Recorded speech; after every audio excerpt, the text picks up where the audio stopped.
Mà xinតិចសម្រាប់ការប្រើប្រាស់ទូទៅជាប្រចាំអីអាចថា3ខែត្រូវលាងសម្អាតម្ដងហើយប៉ុន្តែអាចនឹងយូរជាងនេះបើសិនបើបងប្អូនកំពុងតែប្រើប្រាស់ម៉ាស៊ីនត្រជាក់របស់ LG ហើយមានមុខងារមួយឈ្មោះថា Auto Cleaning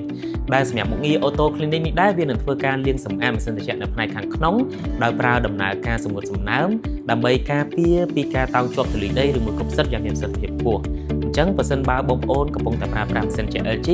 ហើយមានមុខងារ Auto Cleaning តែអត់ទាន់ចេះបើកប្រើអាចទស្សនាវីដេអូនេះបានហើយសម្រាប់ការចូលទៅបើកប្រើមុខងារ Auto Cleaning នេះគឺត្រូវមាន tele របស់ម៉ាស៊ីនត្រជាក់និងចុចទៅលើប៊ូតុង Function រហូតដល់ឃើញសញ្ញាសម្គាល់រូបម៉ាស៊ីនត្រជាក់បន្ទាប់មកចុចទៅលើប៊ូតុង Set និងឃើញពាក្យថា On ហើយវានឹងដំណើរការមុខងារមួយនេះនៅពេលដែលបងប្អូនជួបប្រើប្រាស់ម៉ាស៊ីនត្រជាក់តែប៉ុណ្ណោះអញ្ចឹងវាអត់ប៉ះពាល់ទៅដល់ការប្រើប្រាស់ប្រចាំថ្ងៃនោះទេពេលដែលជប់ប្រើគ្រាន់តែចុចបិទម៉ាស៊ីនត្រជាក់ភ្លាមនិងលោតពាក្យថា CO នៅលើទូខ្លួនរបស់ម៉ាស៊ីនត្រជាក់នោះមុខងារ Auto Cleaning នឹងធ្វើការលាងសម្អាតម៉ាស៊ីនត្រជាក់ដែលមានរយៈពេល30នាទីបន្ទាប់មកនឹងធ្វើការបិទម៉ាស៊ីនត្រជាក់ដោយស្វ័យប្រវត្តិតែម្ដងអញ្ចឹងបើសិនបើបងប្អូនកំពុងតែប្រើប្រាស់ម៉ាស៊ីនត្រជាក់របស់ LG ហើយមានមុខងារ Auto Cleaning មួយនេះកុំភ្លេចសាកល្បងអនុវត្តបើកប្រើ